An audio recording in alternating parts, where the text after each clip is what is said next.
Hello, my name is Ellie and I work for Community First in the volunteering department as a young volunteer development worker. I'm currently working on the Young Volunteers project, which covers 13 to 17-year-olds, and we have received 2 years of funding from the National Lottery Community Fund. So from the very beginning of our project launch in August 2021, we've had barriers between young people and organisations and volunteering. So we've created the handbook to send to organisations to help break down those barriers that we've come across so far. So the information has been pulled together from different sources, such as the NSPCC and other volunteering centres. It is essentially a complete comprehensive guide, and we will continue to update and add things as needed. So everything going forward can be found in the handbook. And these are just some of the things you can expect to find, such as child employment and the law, risk assessment, supervision and training, parental permission, and at the end of it, there are some example documents for young volunteers that you are free to use.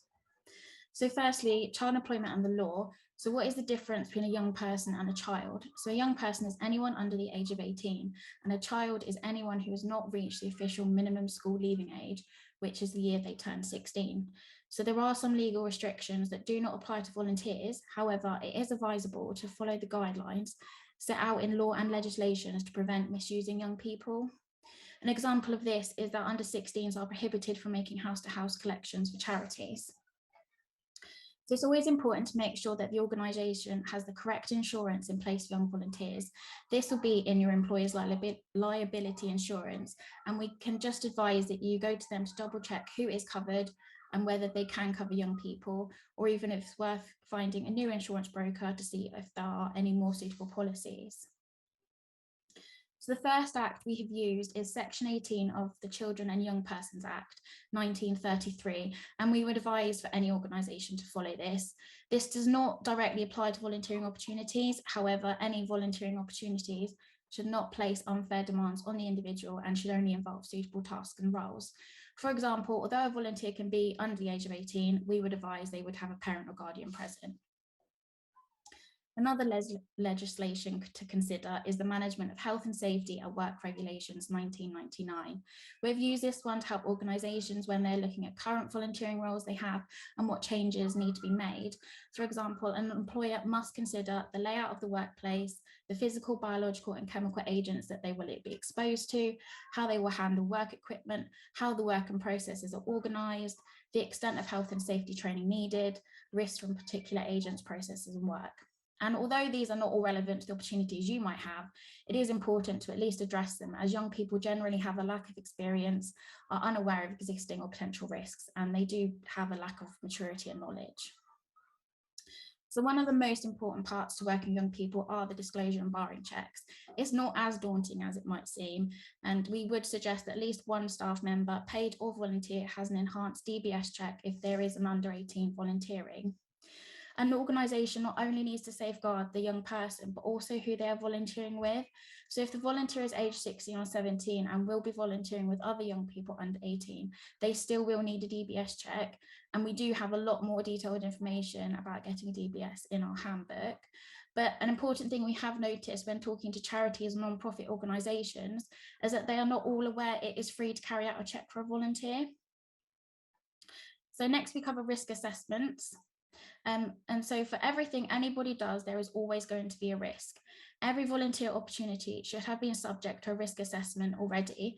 However, when having a young person volunteer for the first time with you, a new risk assessment is needed as a young person has different needs, such as a risk of exploitation, the emotional impact of the tasks, and young people do have additional pressures in their life compared to adults, such as, but not limited to, exams. So part of creating a new opportunity is regarding some of these extra risks in the workplace. When considering the role you are going to be offering to a young person, these are the most important risks to consider, as if they cannot be avoided, then the young person cannot be involved in this volunteering role. And in this case, a child is under the age of 16. So if you cannot remove any of these risks, then a child cannot carry out any work in relation to this, whether it's volunteering, employed or in training. However, it is slightly different when it comes to a young person who's 16 plus. They can participate in these activities involving these risks if it is necessary, properly supervised, and the risks are minimised as much as possible. Employers must let the parents or guardians of any young person know the possible risk and measures that are put in place to control them before the young person embarks in this role.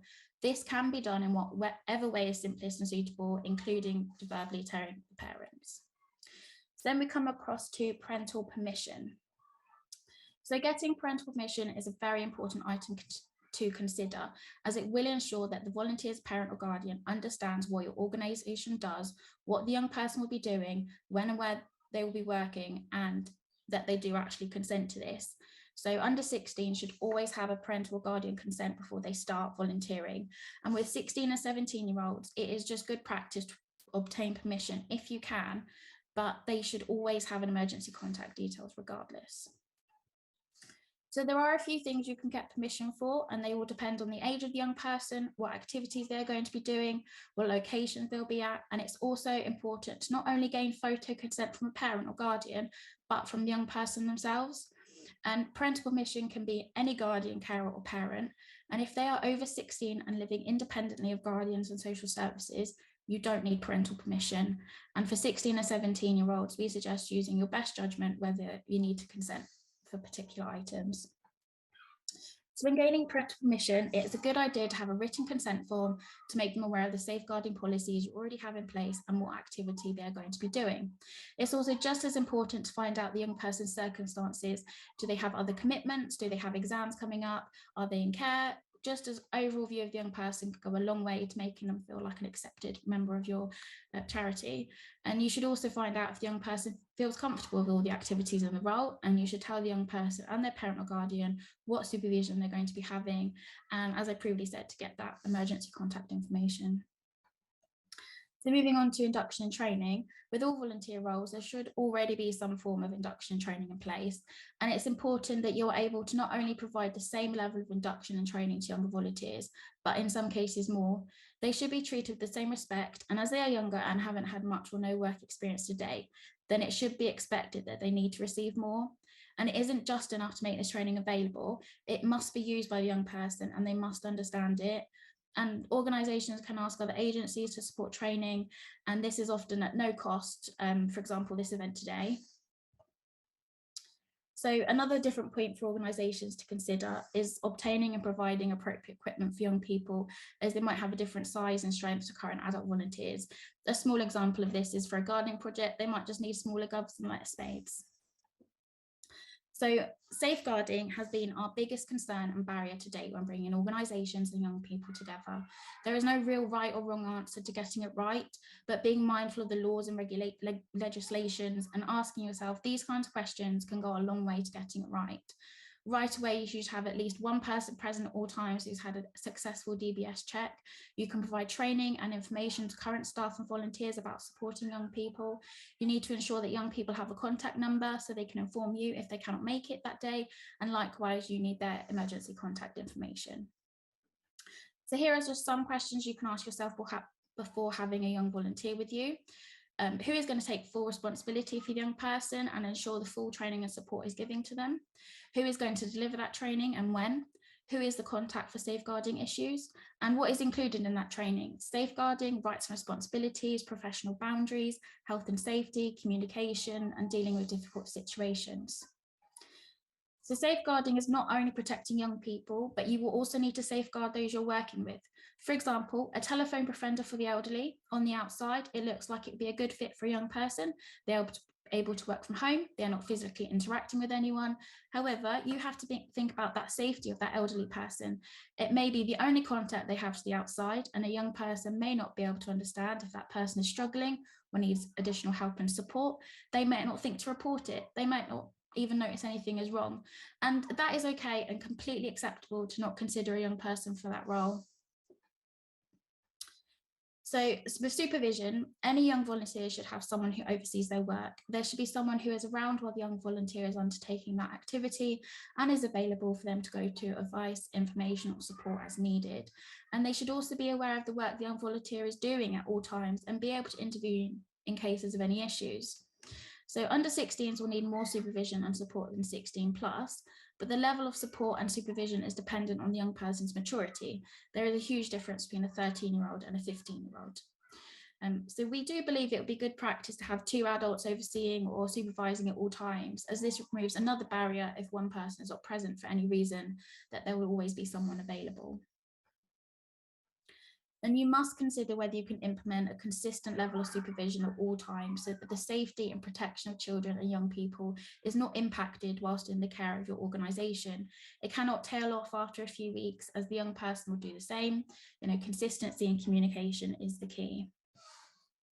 So here are just some different ideas how supervision can look. We found that a simple certificate award after so many hours work can go a long way to make the young person feel appreciated. Action plans can help both sides. You can say what you'd like to expect from the young person, and they can also input what they would like to achieve out of their role.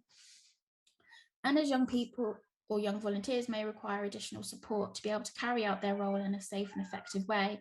An important point to remember is that everyone is an individual, and some young people may not yet be very mature and may be unfamiliar with the working environment. Some volunteers will need a lot of support, where others may be more confident and not require this additional level of attention. So it can be tailored to each an individual young person. It's also important to be supporting other staff and other volunteers where young volunteers are going to be involved. All volunteers should have the training necessary to equip them with the skills and knowledge they need. You should be giving them a chance to voice their own ideas and opinions about the work, organisation and the role, and there should also be other staff available to talk to who are not directly responsible for volunteers if and when it is necessary. And you should also have a code of conduct. Having a code of conduct for any volunteer is important. It sets out what is expected of them, what they can expect from you. It's even more important to have a simple yet defined version for your young volunteers, as this may be the first work experience they've ever done. Once you've got all that paperwork together, supervision, safeguarding, training and support, and you and the young person are happy, there is no reason why a young volunteer cannot be a valuable member of the team.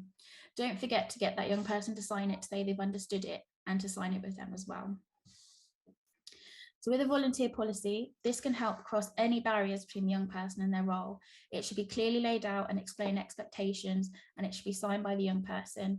We would also suggest that they are able to sit down with their supervisor to go through the policy and discuss anything they are not sure of before they sign the agreement. This not only gives them the responsibility to own their role, but it gives them the chance to speak up if they aren't sure.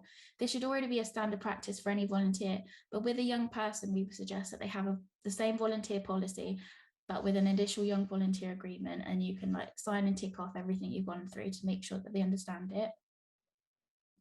So finally, now you have the organisation ready, the right level of support and training in place, a suitable and an engaging role for a young person, how would you go about getting a young person interested? So due to the pandemic, there are a whole lot of new people looking for volunteering opportunities. They might have missed their work experience.